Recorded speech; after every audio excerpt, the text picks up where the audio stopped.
Okay, my name is Roberto. I work for Lumina in the work package 7 of Trade for SD project, and our organization is in charge of communication, dissemination and exporting results. We are doing a series of podcasts, and we are basically interviewing all the project partners, representative partners, about how they contribute to the project and what sort of deliverables they have.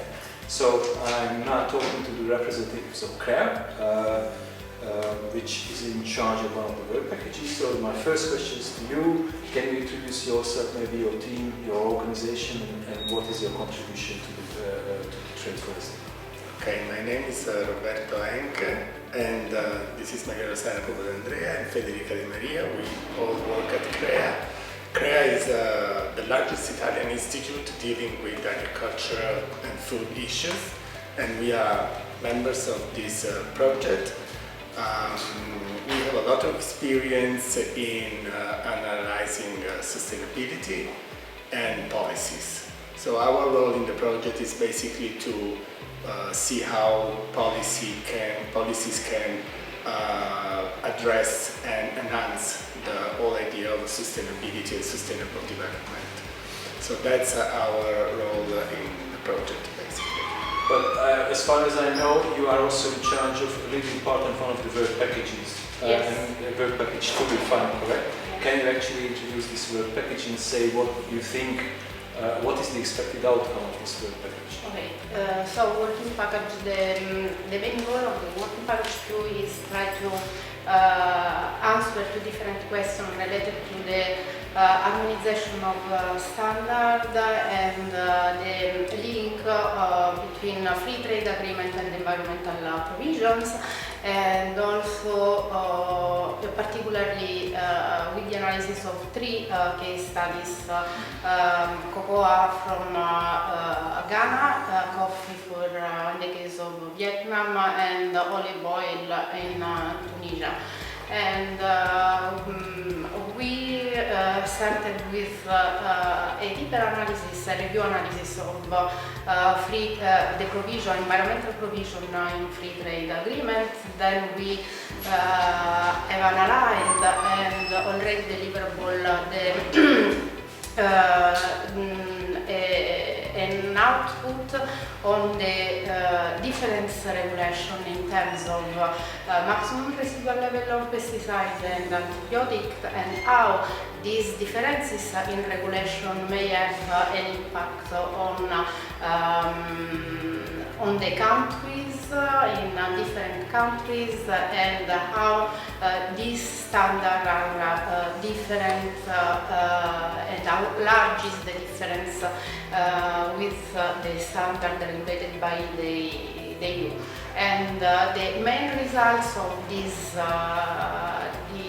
output is related to a kind of disharmonization among standards, and for this reason we need to negotiate at bilateral level the regulation and sanitary and phytosanitary measures in order to able to have more intensive and interaction in terms of trade related to some specific products. Yeah, like we talk about a research project, which is always really hard to actually translate in layman terms, and in a way we would like to get an impact on a policymaking level. So the third question I have is about how do you think we can improve the exchange of information, how we can actually guarantee that the result of the project that we develop in work package 2, for instance, reaches the decision makers and that they make the right decision. Do you have any comments on that? In the task I'm involved in the analysis of a specific trade concern, selected specific trade concerns that are raised orally under the WTO by member of WTO affected by sanitary and phytosanitary use, that they appears overly trade restricted. So in the analysis of this specific trade concern, what result is that the increasing of information, exchange of information in cooperation is the key element to overcome the problems. And the other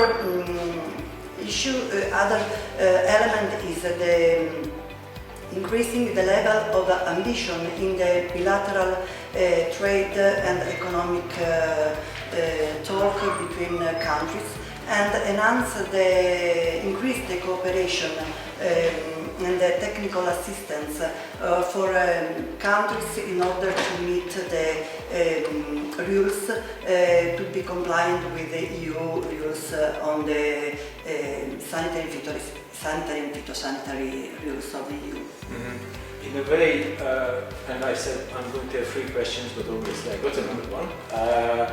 When we designed the project, and I'm not sure you were involved in the design of the project, but we didn't know certain circumstances, like the COVID-19 was something completely new which we didn't really know in 2019. Based on your experience so far in the project, what sort of impact COVID-19 had, either on the exchange of information or in the implementation of the trade agreements? Was there anything really visible that changed maybe your attitude towards the project? Even if it's not scientifically proven, but a gut feeling. I think that, first of all, COVID had a huge impact on anything in our lives, in research, in economics, in everything. But I also think that, in a way, this gave us more food for thought, in the sense that we understood even more how research is important, how cooperation among researchers is important in order to really understand the issues that COVID brought into politics, into economics, into social life.